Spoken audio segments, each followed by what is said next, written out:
I have been here long enough to know that we have had some really old equipment that was exactly like that. When you turned it on, it didn't work. And so your attention was pulled away from the patient trying to get a piece of equipment to work for you. Bigger centers often have a handy dart, and they have other, even wheelchair taxis. And I know a lot of people don't realize how lucky they are to have those in the bigger centers. We don't have those in Hope.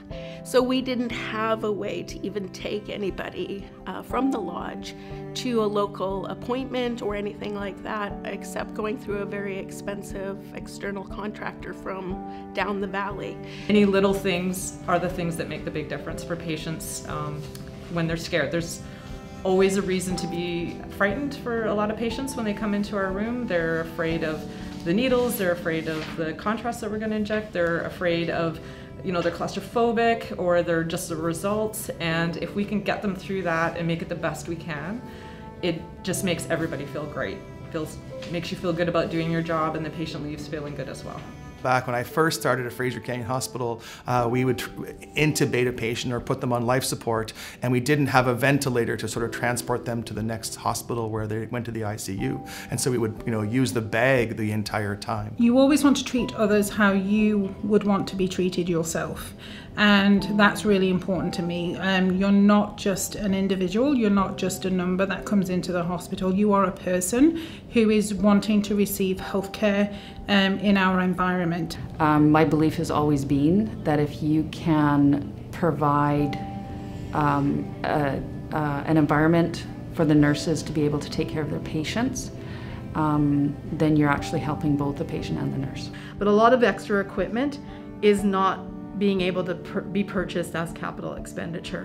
So we do look to alternate sources for pieces of equipment that we require in the hospital. It's really about better care for the patients. There's been a series of examples over the years where the Fraser Valley Hospital Foundation has been so imperative to help us get the things that we need so we can provide service and care to the people who need it the most. And specifically in Fraser Health, oftentimes these patients are most vulnerable or most isolated, and so anything we can do to provide best care for the patients with the help of the foundation is only going to serve the population better.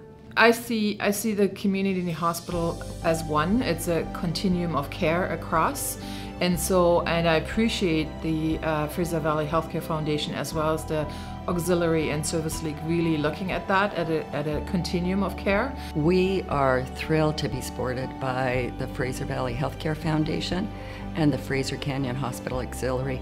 They have worked hard over the years to meet the unique needs of our small rural community for healthcare equipment. A great example of that is the fundraising they did for us to have a bus to support our adult day program. It was very evident that a new bus was needed.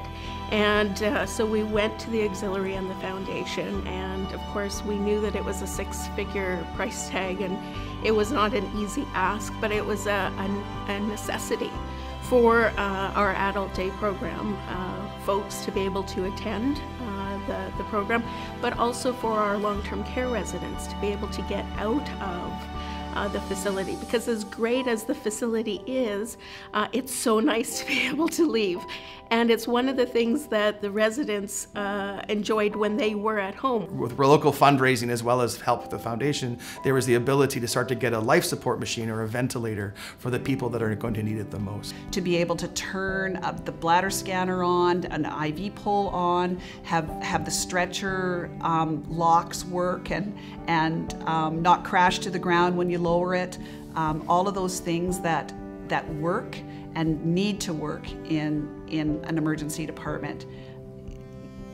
I can't even tell the value of it.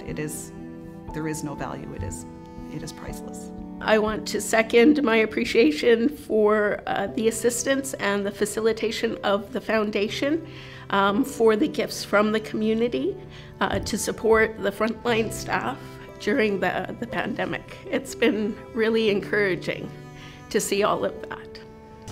Just wanted to say thank you so much for your generosity and the hard work. We couldn't do it without you, and we appreciate all the equipment that you helped purchase for medical imaging at Chilliwack. I'm sitting here today to say thank you for all the support, and I am grateful that you continue on with supporting Chilliwack as a community. Again, we can't do a lot of this without the equipment, and for the people that have donated, that want to donate, it is, I think it's absolutely fantastic that people are able to do that for us. The bottom line comes down to how we take care of our patients, and if we actually have the equipment to do it with, that's wonderful, absolutely wonderful. We couldn't do it without the foundation. Well, since I've been in this position, I have been extremely grateful to the foundation for being able to provide the items that I mentioned. In addition to that, having provided me with an additional code blue cart for an area of the hospital that definitely required one and that needed one. So I do thank you for all of that. I really do appreciate, and I think you should realize that the staff that are in those areas appreciate all of the equipment that we've been receiving over the past 5 years. Well, I do say a big thank you to all of the funders that contribute to the foundation and to our auxiliary. Without you, we wouldn't have the equipment that we need to provide the great service that we do. So I really thank everyone that has contributed to the foundation, that's thinking of contributing to the foundation or the auxiliary. I encourage you to do so. We use every cent as judiciously as we can and as effectively as we can, and so every dollar matters. So thank you so much for your contributions and the part you play in ensuring we have the best healthcare system and the best response possible every day.